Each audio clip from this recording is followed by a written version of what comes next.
Good afternoon, everyone. Welcome to today's webinar. My name is Thea Garin, and I'm an Associate Director at the Urban Institute, where I lead our financial well-being research team.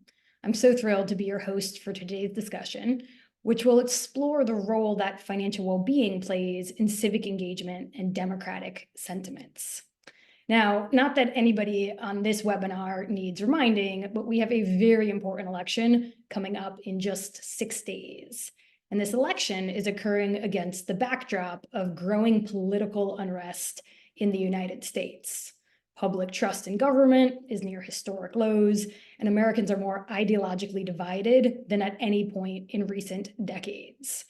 Much has been written about these trends, but less attention has been paid to the role that financial well-being plays in shaping people's attitudes towards civic engagement and democracy.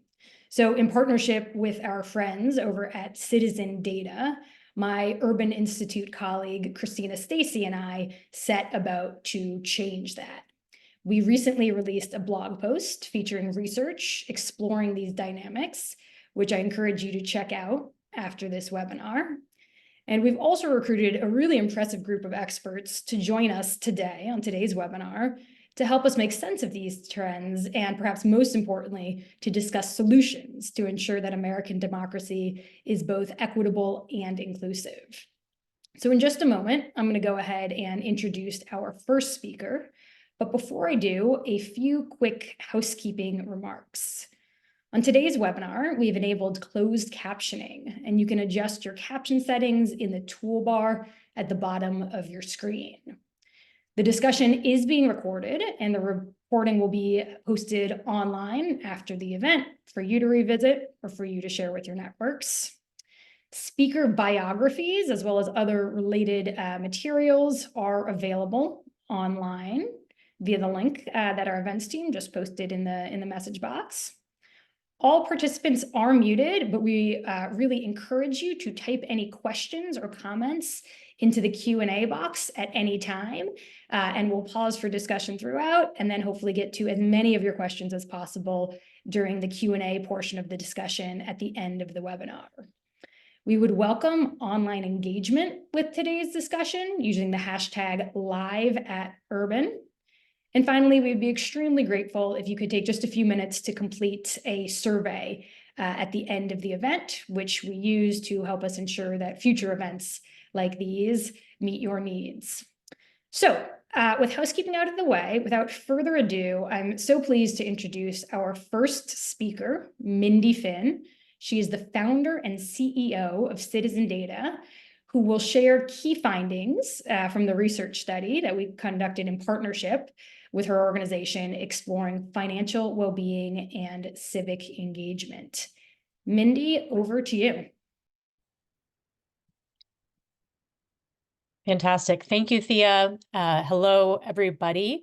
It is a true privilege to be here on this Urban Institute webinar, presenting the data that we have produced in conjunction with Urban Institute about financial insecurity and the intersection between financial security and democracy and civic engagement.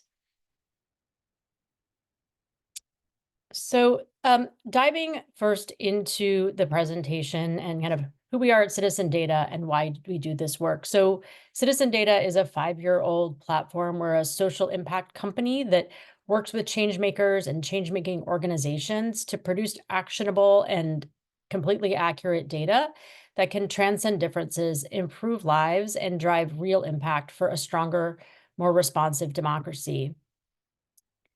The methodology that we used for this research project was a 1,000 sample survey. It was conducted at the end of June 17th to June 21st of this year, using panel interviews with a margin of error of plus or minus 3 percentage points. And it's nationally weighted and representative.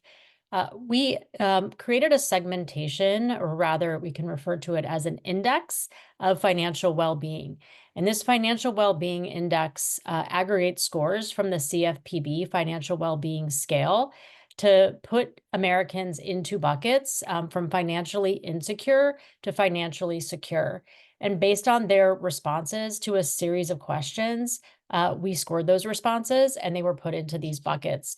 Again, at the lower end of the scale is financially insecure, followed by financially vulnerable, then financially stable but stressed, and finally financially secure. And I'll refer to these segments throughout this presentation as our segmentation that we're using to better understand the public's attitudes at the intersection of financial security and democracy.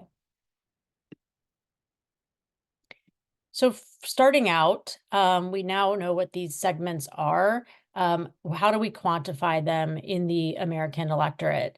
So our largest bucket is the financially vulnerable bucket, followed by financially stable but stressed. Another way to think about that is the majority of Americans, about 65%, 64, 65%, are in the middle of the two poles. They're financially vulnerable to financially stable but stressed. We have about 11% that are financially secure and 25% who identify as financially insecure. Another way to think about this is we have 38%, so essentially close to 40% who are on the more secure side and over 60% who are on the more insecure side. 52% of the financially insecure group said that they felt completely that due to their money situation, they'll never have the things that they want in life. And if we contrast that with the financially secure Americans, 87% said that they feel not at all this way.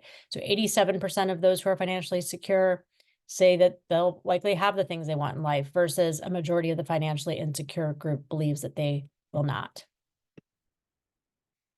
So understanding the demographic differences, let's start with financially secure. So financially secure Americans, they do tend to be older, more educated males.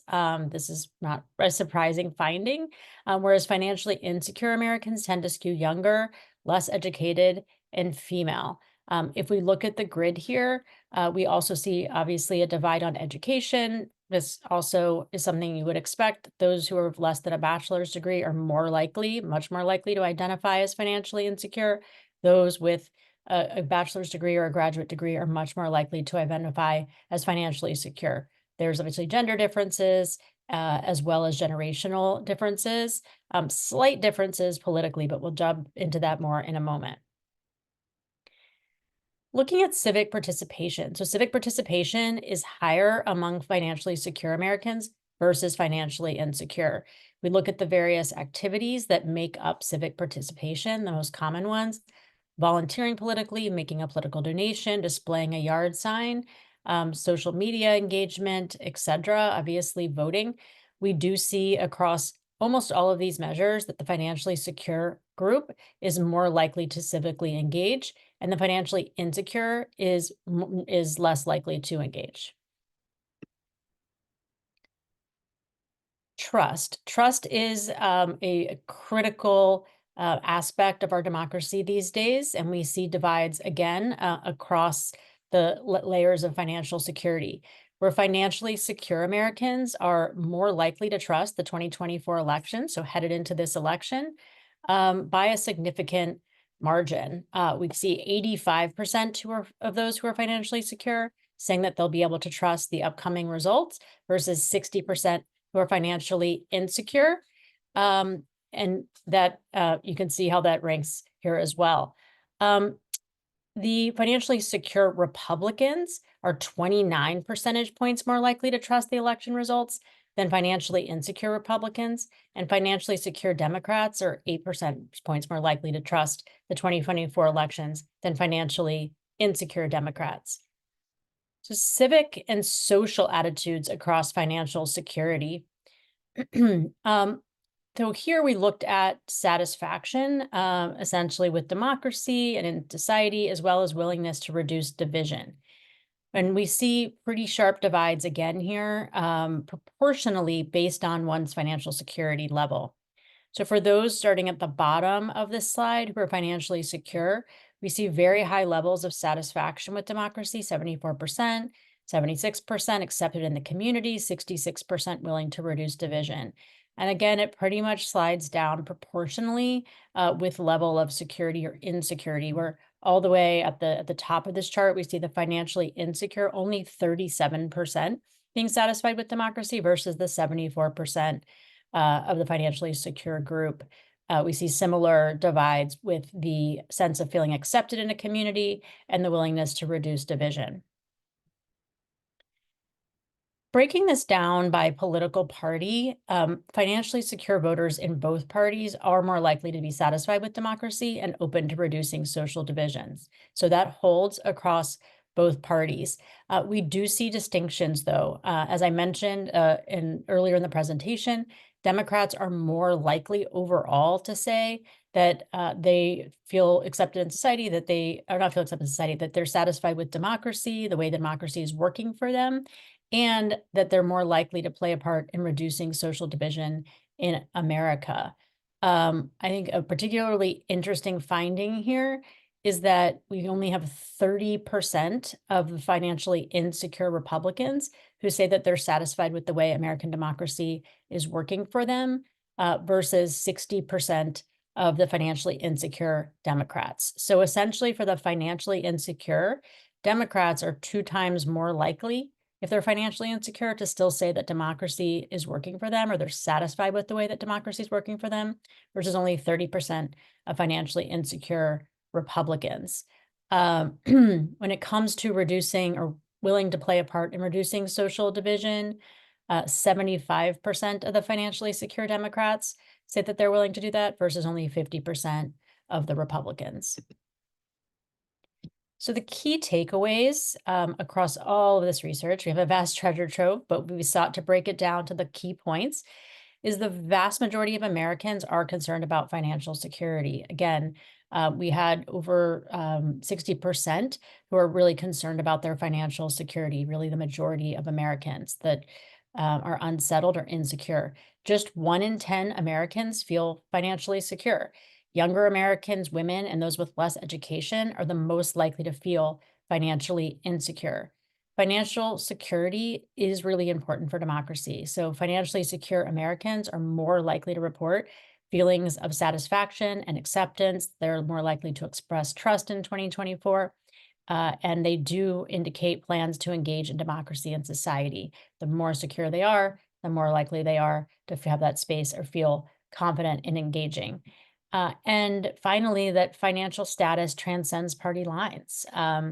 We see significant groups of financially insecure across parties. And while there are expected partisan differences, particularly on that point around insecure Republicans and Democrats and their satisfaction with democracy, financial security within these groups reveals that those who are more financially secure tend to trust the election more and are much more willing to say that they want to play a part in reducing divisions. And with that, I'll turn it back over to Urban Institute. Thank you very much. Thank you, Mindy, for that excellent presentation and for your team's ongoing partnership as well. So here to make sense of some of the findings that Mindy just shared are 3 experts who have really devoted their careers to ensuring that American democracy works for all people and that policymaking is rooted in facts and evidence.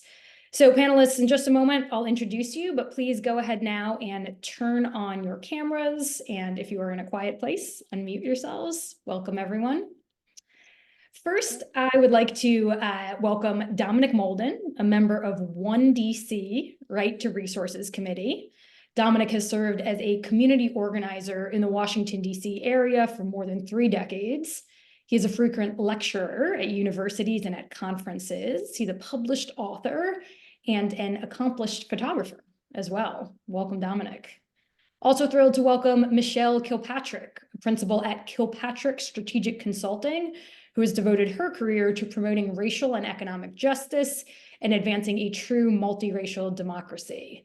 Michelle currently works with community-based organizations, providing strategic research, policy analysis, and campaign support at the state and federal levels. And last, but certainly not least, I'd like to introduce my Urban Institute colleague, Christina Stacy.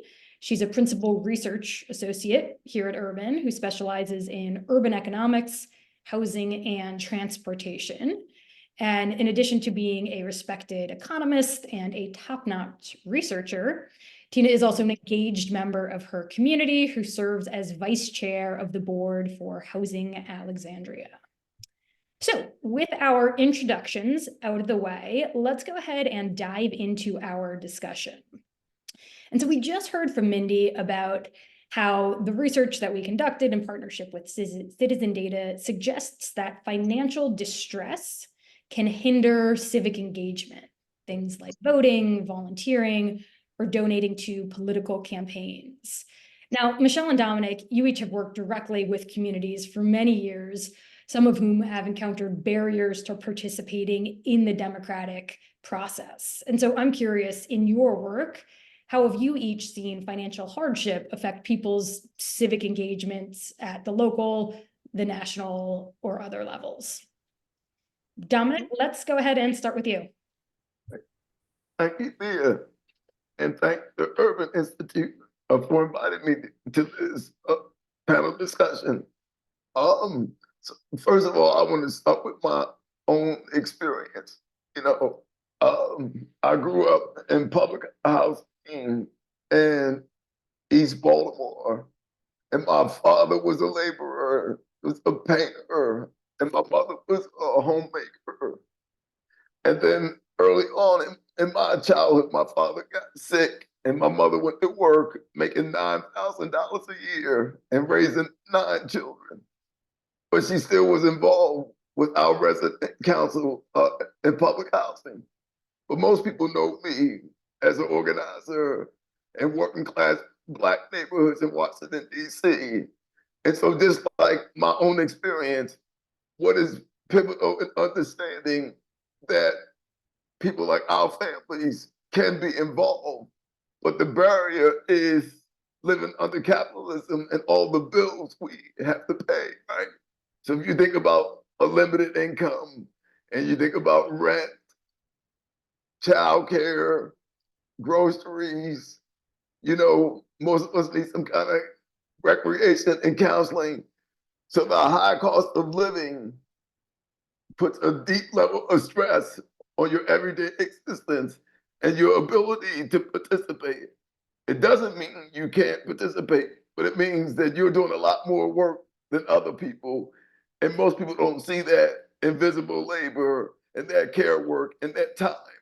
So that's one of the things that I think that this research is helping us to understand, that there are barriers that are structural, that are part of everyday life, that we need to remove to get more participation and democracy and in community engagement.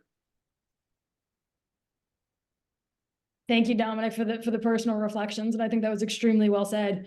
Michelle, what would you add?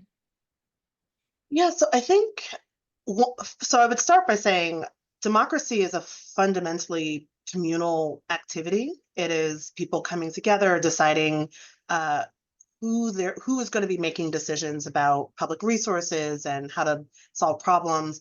And so part of what it takes to really be engaged in that activity in a real way is a sense of community, is a sense of belonging. And financial distress is something that can be very isolating. People often have a sense of shame or embarrassment associated with it. There's a sense of, I'm in this on my own. I don't really have support. And so that really directly undercuts people's ability to engage. So in addition to the sort of concrete logistical and structural barriers that Dominic talked about, there is this sort of alienation and isolation that comes with financial distress that also undercuts.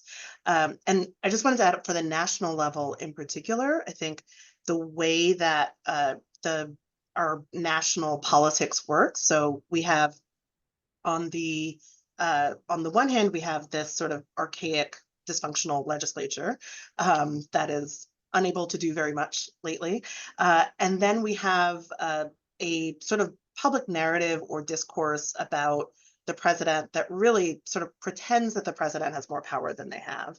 And so what this looks like is someone runs for president, they make a lot of promises, they may be very sincere that I'm going to do everything I possibly can as president to make good on those promises. But it's not really up to them. It's up to this dysfunctional legislature. And so from the perspective of someone who's not following that blow by blow, what they see is promises being made and things not being held up. And that increases cynicism across the board, regardless of financial situation. But particularly if you're someone who is in financial distress, it sort of vindicates that sense of you're in this on your own and that cynicism, and the stakes are just higher for you. And so the loss of those promises really has a different level of it hits in a different way. Yeah, absolutely. So it's some of the day-to-day challenges, the focus on putting food on the table, dealing with the higher costs of everyday goods that Dominic mentioned, as well as some of the reinforcing narrative of the disillusionment, if you will, with the political cycle. And so I want to double click on that, and I want to take a step back for a moment and consider some of the dynamics that we've been discussing so far from a structural perspective. When people are struggling financially, they are unable to participate in America's democracy, and existing inequities are reinforced. And Michelle, you started to talk to that. But I'd love to hear a little bit more from you, starting with Michelle, of how you see this dynamic contributing to further financial instability amongst financially vulnerable populations. What does that cycle look like? Sure. So I think, taking a step back, financial distress is not something that just happens. It is the result of a set of policy choices. And we have been living for decades now under a policy regime rooted in the idea that the way that you boost an economy or grow an economy is not by investing in working people or families or communities, but by investing in corporations and investors, with the idea that they will then in turn create the economy that, trickles down to everybody else. And we've seen that that doesn't work. But the problem is that that system is self-reinforcing. So if you're a person who is low income or even middle income, and you want to engage in a political process, particularly at the national level, as Dominic was saying, it is a heavy, heavy lift. You need to gather with your neighbors. You need to reach this critical mass in order to be loud enough and big enough that you can't be ignored.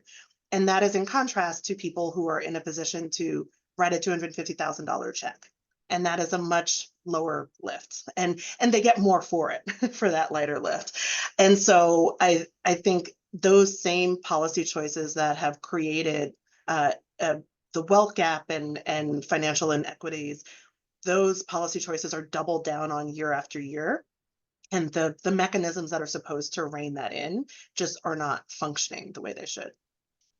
Absolutely. Tina, let's get you in on the discussion. What would you add to this? Yeah, I mean, these are all great points from both of my esteemed co-panelists here, who I'm so happy to be in this room with. I mean, I think about this a lot at the hyper local level as well. So just want to bring in that perspective, since I think we forget that a lot of what affects our day-to-day life is really decided at the local level, where many fewer people engage, right? But at this level, and I'm going to speak about this directly from the housing realm, since that's the kind of area that I focus on. And it's really, housing has become a discussion at the national stage that we haven't seen in the past. So it's great to finally see that being acknowledged and attempting to be addressed, right? But at this hyper local level, our nation gives a disproportionate amount of power to homeowners to decide what happens in their neighborhoods, right? And because of our history of racist policymaking and planning, these homeowners are disproportionately white, and they're disproportionately more financially well off, right? Just by the nature of being able to own a home. We also know from research that people who are homeowners, who are older, male, longtime residents, and who are voters in local elections are the ones who are more likely to engage in these community meetings around housing developments and other types of developments, right? These residents are also more likely to oppose new development and to want to keep the status quo.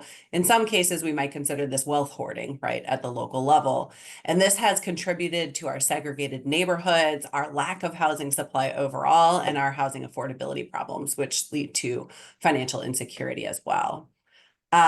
So this kind of leads to this downward cycle, right, where if people who have lower financial well-being are less able to engage and participate, then their voices are less heard and their financial well-being is, just keeps getting worse. However, if we can break that cycle, and we've seen great efforts from across the nation at the local level of leaders attempting to be more inclusive and targeted in their engagement. For instance, some cities and counties have created equity councils where people with lived experience with inequity are paid to be on a council that helps to inform policy. And I note the paid part because that's super important, right? Then those policies and decisions can better reflect their needs and create an upward cycle of equity. And that really can benefit everyone, right? So there. Absolutely. And I'm so glad you brought in the hyper-local context, because that really is where so much decision-making and policy-making and power is happening. So thanks for that. Dominic, what would you add about how the barriers that financially vulnerable people experience that hinders their civic engagement, how that creates this kind of reinforcing cycle, if you will? Yeah, I want to mention a couple of other structural issues that are tied to the barrier. And one of them is the cost of healthcare, right? Mm. So if you don't have the resources to buy quote unquote good food, and you're eating bad food, and you can't afford healthcare, right? And then you have health issues and mobility issues.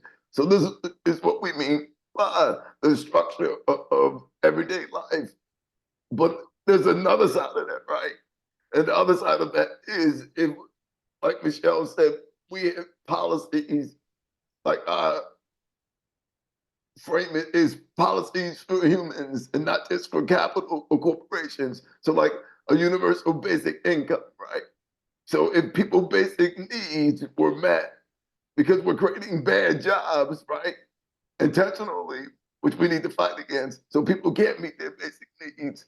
So if we have more political control to support people, then there would be more access, right, to democracy if people's basic needs were met.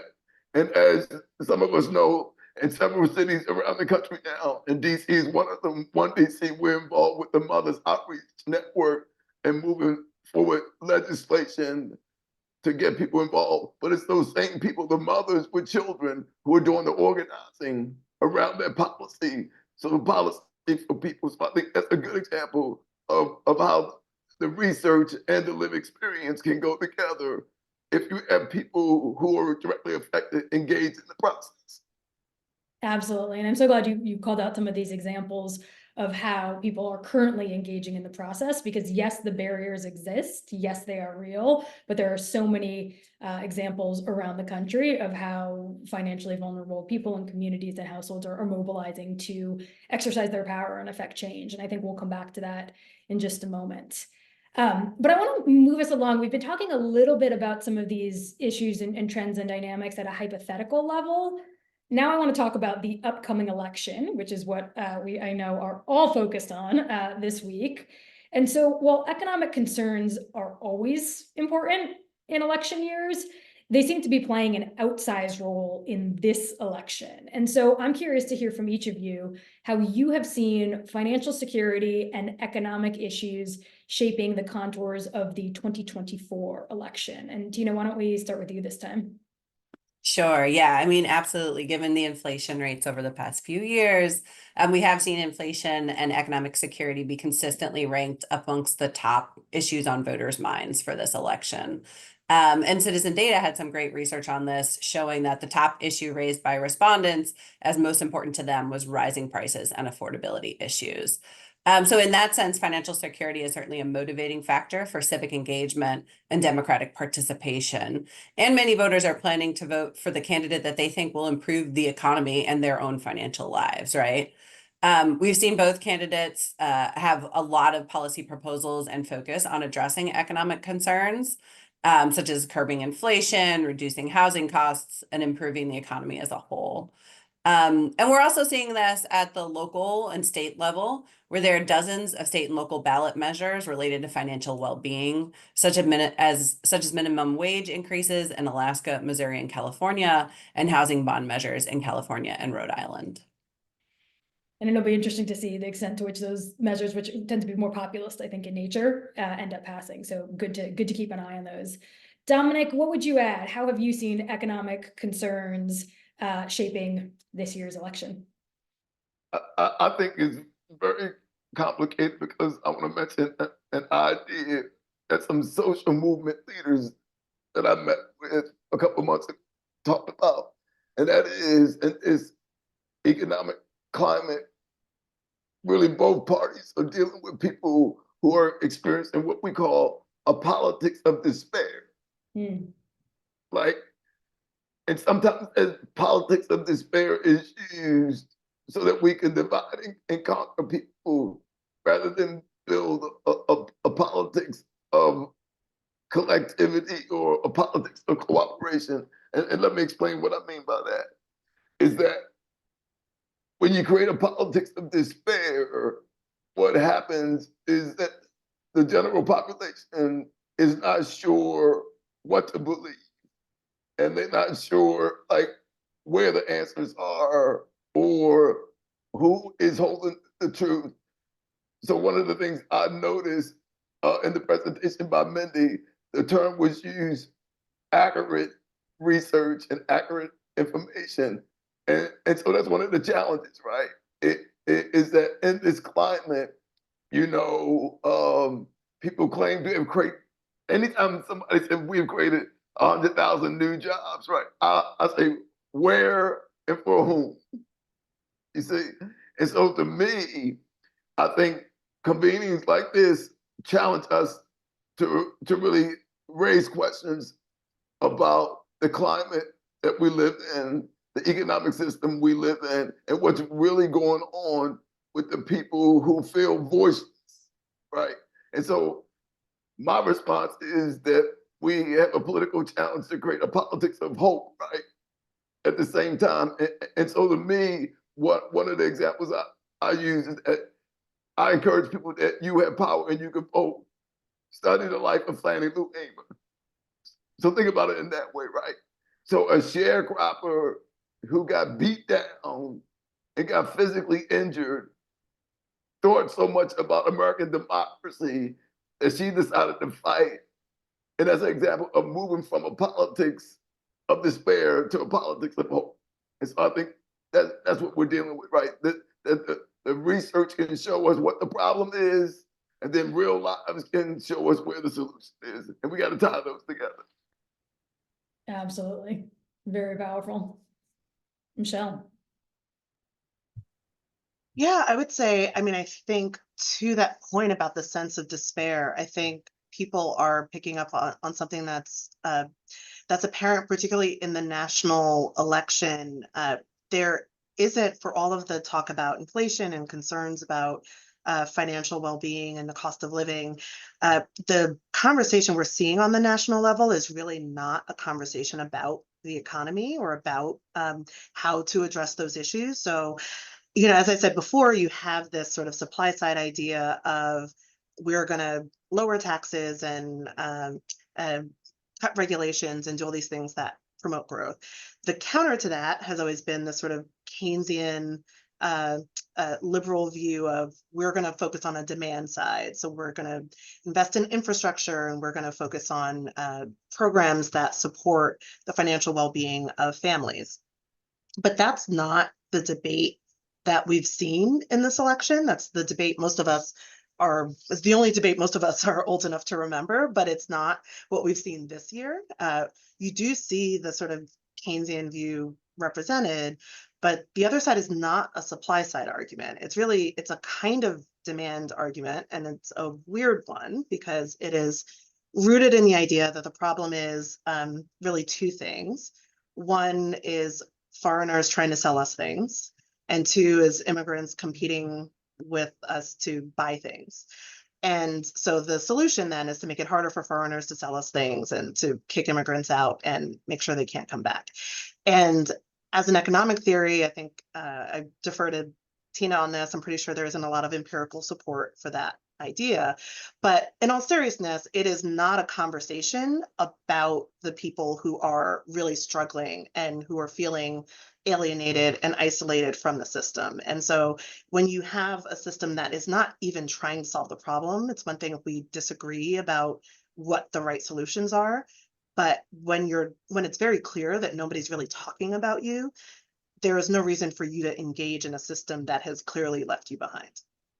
Absolutely. It's another one of these kind of fundamental disconnects or, structural imbalances. I could follow up on each of these points, but I want to talk about disinformation, which Dominic, I think, started to allude to in his earlier remarks, right? And I think, for anybody following the news for years now, experts have been concerned about how disinformation, misinformation undermines democratic engagement. But recently, it seems as if these concerns have reached a new level of intensity, a fever pitch, if you will. And so I want to take a moment to talk a little bit about disinformation, how you all have seen it undermine civic engagement and trust in this particular election cycle, or in general, but particularly amongst people who are struggling financially. Michelle, we can start with you on this one. Sure. So I think it's actually, there has been an evolution in the way disinformation comes up in conversations, and, or at least, this is my anecdotal experience, but that you'll be having a conversation with someone and they'll be raising some very, interesting, insightful thoughts about particular issues. And then there will be a statement that comes in sort of out of left field. And it's almost like, wait, what? And I think it speaks to, comparing that to going back to, say, the Obama years and like the birther conspiracy theories. And that was a specific story about a person who was in a position of power that was designed to delegitimize that person, and to do it in a way that was directly related to a sense that some folks had that this person is not one of us, doesn't belong here, regardless of where he was born. And so there was a coherence to it. It was absurd, but you could sort of connect the dots. And now it feels more like the sort of like there's a buffet of, you can sort of pick which sort of weird belief jibes with you. And I think what that speaks to is less of a sense of people seeking out a particular alternate reality that suits their preferences, and more about this general sense of distrust, that there is a feeling that the system isn't working for me, it's corrupted, and I don't maybe have a handle on all the reasons why. And that sort of makes people susceptible. And so I would say that I think it is less that the disinformation is creating the distrust than that the distrust sort of makes it so people are willing to believe almost anything that they're told about, because all what they know is that it's bad. And then the stories give you some details about in what ways they're bad, but they're almost besides the point. And so I think the efforts to curb disinformation and prevent the spread, like all of that is really important. But until we actually address that sort of root cause, like there's always going to be people reaching for an explanation for why this just isn't working. Mm-hmm. Which I think indeed links, Dominic, to your point about this general sense of despair. What would you add to Michelle's comments? What I would add very briefly is social media and the fact that, quote, news and information can become so instantaneous, sort of accelerates what Michelle is talking about. So to me, what it's feeding into is the breakdown of what I believe is the fullness of democracy, which is participatory democracy. But and even a participatory democracy, you need a verification of what's factual or true, right? And so there's no element of truth telling or truth research to getting to the root of what is actually true and honest versus what is inaccurate and dishonest, right? So it's almost like everybody has the truth because we're in this fog where no one is held accountable to verify what they're saying. So that's my comment. Yeah, yeah, it's, the truth is frankly the table stakes. You need that to really have a healthy, a healthy democracy and a healthy nation. So, we so far spent a lot of time talking about challenges, barriers, obstacles, but now I'd like to shift gears and focus on solutions. And I'd love to hear from each of you. What strategies do you think local and national leaders could embrace to build trust, to reduce barriers to civic engagement, again, particularly for people who are struggling financially? Dominic, why don't you take this one first? Yeah, and I want to start with two ideas. The first one is one that one DC uses from the Right to the City movement, which is a national organization in over 90 plus city and counties in the United States. And that is the concept of the People's Assembly. I think the People's Assembly is a great way to do what we call political education, where you do your own research and learn about what's true and false, and learn about all the myths of this country and why they don't want you to get a good education, and why they don't want African American history and culture in schools, because then people can really talk about how they were, quote, born poor, but they were made to be poor, And so in that process, what is good about it is that the people set the agenda, they set their goals, right? And then they can begin to move into concepts like solidarity economy, which looks at the way more people benefit from the economic systems that we need to meet the basic needs for full civic engagement in the United States. And the other idea is one that we use with Dr. Mindy Thompson Fully Love in all her research as an urbanist, and that is the concept of participatory action research. Like, we actually teach our leaders to do their own research, right? And do their own self-study, because one of the myths about the United States is that we are an educated nation. I like the challenge. I think we're one of the most uneducated nations in the world. And when you travel like I do, you come to realize that, because you go to places where people have almost no formal education, but their politics is more mature and sophisticated than people with degrees. Because again, we just watch something and just believe it. We don't say, wait a minute, let me check into that. Let me see what's really going on. You see? So people's assemblies, I think, is a deeper way on the grassroots level and on the national level to get fuller civic engagement and more participatory democracy. And then all of us need to be lifelong learners and educators, which makes democracy stronger. Yeah. So well said. And I'm so glad, Dominic, that you brought in that global perspective, because we tend to be very myopic here in America, and it's just so important to step back and to recognize that things don't have to be the way they are, and they are not in much of the rest of the world. So I'm so glad you said that. Tina, you had started to talk about solutions and strategies to address some of these dynamics. What else would you offer as we think about ways to combat some of these barriers?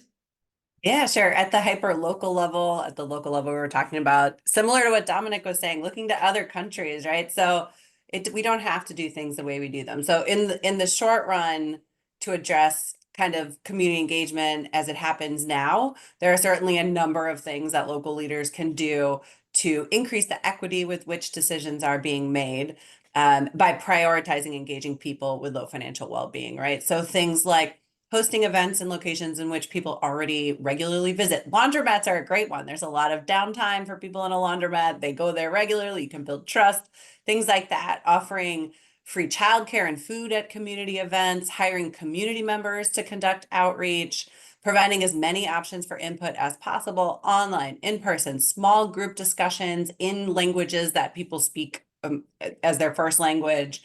And when possible, like I mentioned earlier, paying people for their time, right?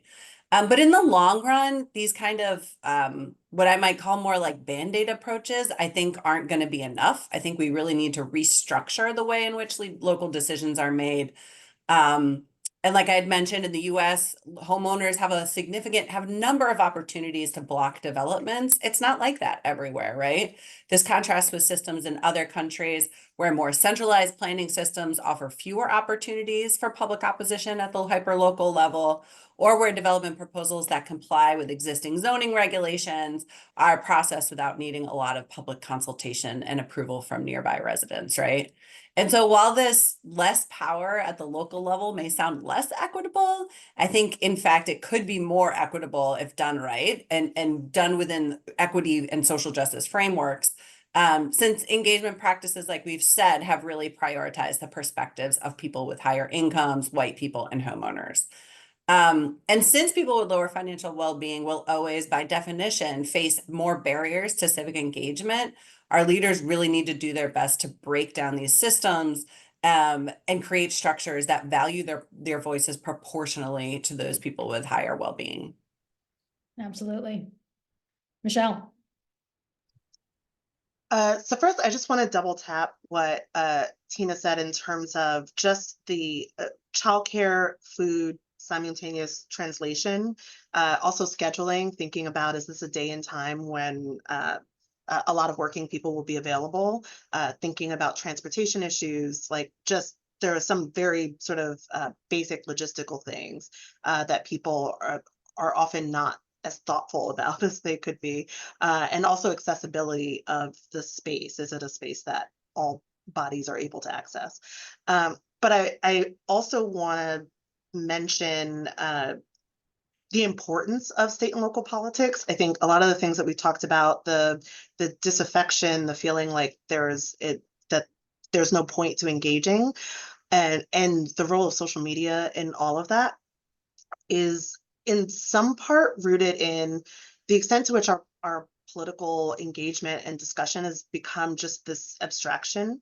So especially if you're talking about politics on a national level, people are often, especially if you're arguing with people online, you're often talking about things that aren't necessarily specific to you or even specific to your community. It's more this idea. And the benefit of local and state politics is you're usually talking about something that's very literally close to home, where you can actually see the results. Either they built the park or they didn't, or they put up the red light or they didn't. And I think that sort of like very sort of tangible kind of result and the kind of community that is built out of that kind of work is something that will redound to the national. The national government is a creature of the state and local. And so as state and local, as that sort of receded and we've lost press and like local press and all of that, and our politics has become more nationalized and more focused on abstractions instead of real issues, it's really become removed from people's personal experiences and become about this sort of cultural hierarchy instead of a real conversation. So on top of everything Dominic and Tina said, I would just add like the importance of local politics and just bringing people together in as many ways as you can, as often as you can, and in a way where you are actually interested in learning about what folks have to say, to recognize that you, and Dominic talked about this a bit, but whatever you know, often people in positions of power have not necessarily lived the issues that they're working on. And so whatever you know, there are people who know things that you don't, and having some genuine curiosity about that. Yeah, I think each of you have made the case loud and clear for, starting at that local level, or at least really prioritizing that local level. At the national level, things feel pretty wild right now, right? But maybe there's some trust building, some engagement, and some ways to move forward really at that local level. So in just a moment, I want to turn to questions from our audience, and audience members, I'd encourage you to continue submitting those. We'll get to as many as we can. But I want to just create space for one final discussion prompt, if you will. I want to acknowledge that our research, the research that we did with Citizen Data, the research that Mindy shared in her presentation, suggests a very linear relationship between financial security and democratic sentiments, right? So it shows that the more financially secure you are, the more likely you are to be satisfied with democracy and to trust the results of the upcoming election. But we know, in fact, that the reality is much more complicated than that. And so, for example, many of the people who engaged in January 6th, they were able to afford plane tickets to Washington, D.C., hotel accommodations, right? Suggesting that they enjoyed if not affluence, but some level of financial stability. Of course, on the other side, as we have been discussing, people who are financially insecure, financially vulnerable, or struggling have demonstrated successful civic engagement again and again, right? Particularly at that local level that each of you have talked about, things relating to housing activism, public education engagement. We've talked less about that today, but we know that's there. And then, of course, union organizing in their communities as well. So would love to hear just from each of you if there's anything else that you all would add to this conversation, any other nuances that we have not yet explored, or final thoughts that you want to leave our panel or participants with before we turn to audience questions. So I would say, I mean, I think financial security is obviously a huge, it touches every place in a person's life, but it's not everything. And so I think what you saw, for example, with the January 6th folks was a sense of still insecurity, a different kind of insecurity, more of a sense of a loss of status or a loss of place. And the financial security wasn't enough to make up for that. But I think in general that the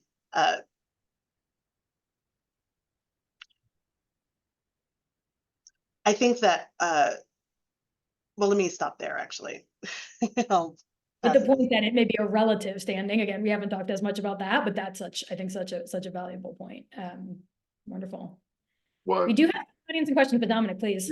One brief comment I would make that we haven't touched on or used this language. I do think gender and class bias plays into what our expectations are for whom and what people are interested in or will get involved with, right?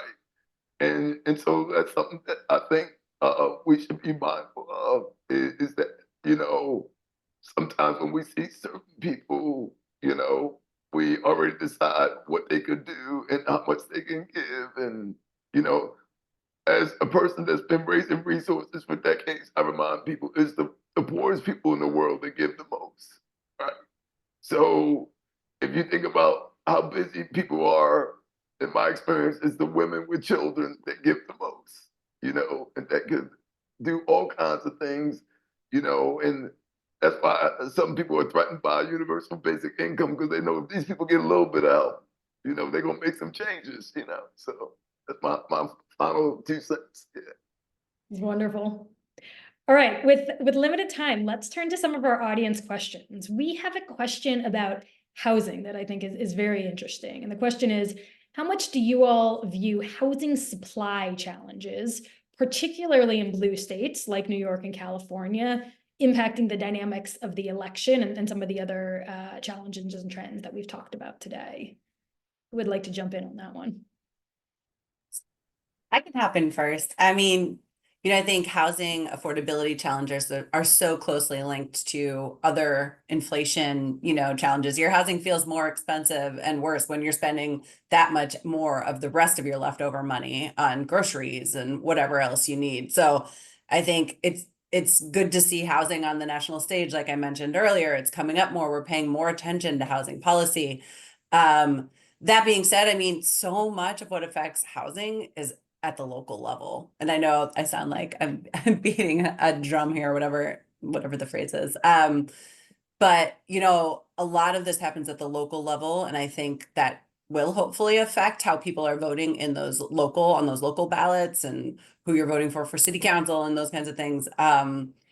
But at the federal level, I mean, it's hard to say. You know, there's so many of things that housing is so complex, right? And there's so many things that affect housing supply and housing costs. And for some people, like I mentioned, who are maybe more likely to vote, they probably don't want more housing supply, and they're happy with their, you know, home values rising because they're gaining equity. So you got, like, I think you have a lot of variation, heterogeneity in how people are going to vote based on that that issue. But at least we're starting to learn more and hear more and see more in the platforms of the candidates about how they would address housing, and seeing more discussion about this issue as a broader issue. Absolutely. We have another audience question that I'm going to summarize as a question about the role of money in politics and whether the fact that those who can spend more, right, to elect candidates to, arguably influence elections, whether kind of, by default, structurally, they will always have more power than folks at the lower end of the economic spectrum. Well, so I'll kick us off.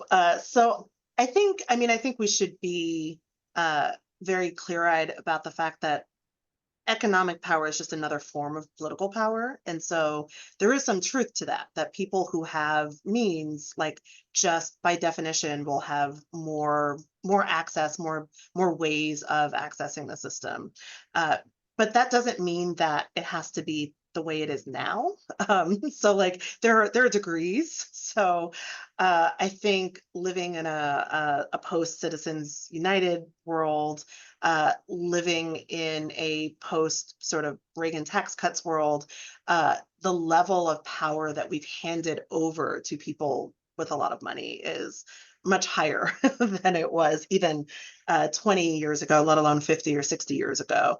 And so I think addressing, reining in some of that power will make a difference. It won't get us to a place of perfect equality, but we can at least get to a point where we're evening the playing field a bit. If we're talking about both a combination of equitable taxation and regulation, workers' rights, campaign finance laws, there are a lot of different ways that those that economic power is exercised in the political sphere.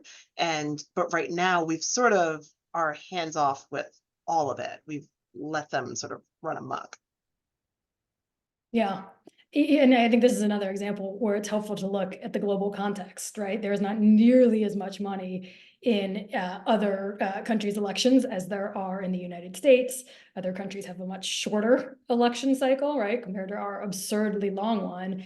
And going back to, I think it was Michelle that said that, you said this at the beginning, things are this way for a reason, right? Citizens United, the Supreme Court decision, was passed nearly 14 years ago.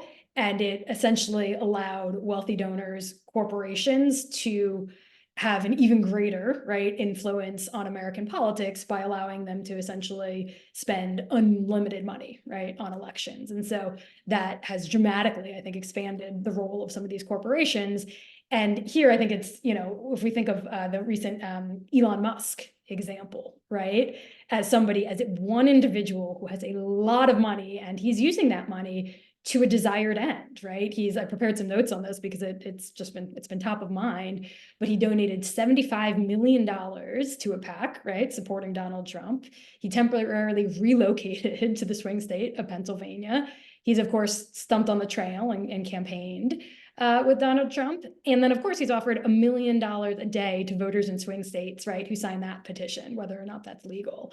And then he owns X, right, which is a source of a lot of disinformation. So I think one can agree or disagree with Musk's preferred choice of a candidate, but regardless of that choice of a candidate, I do think we can all agree that something isn't quite working with our democratic systems when one person has that much control and influence in an election.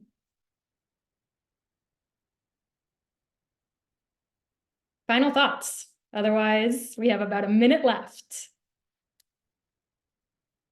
I just would say, I think Bill Gates gave $50 million to Kamala. So I think that this issue about power is something that we should look at, because I always remind people it's a lot more of us than them.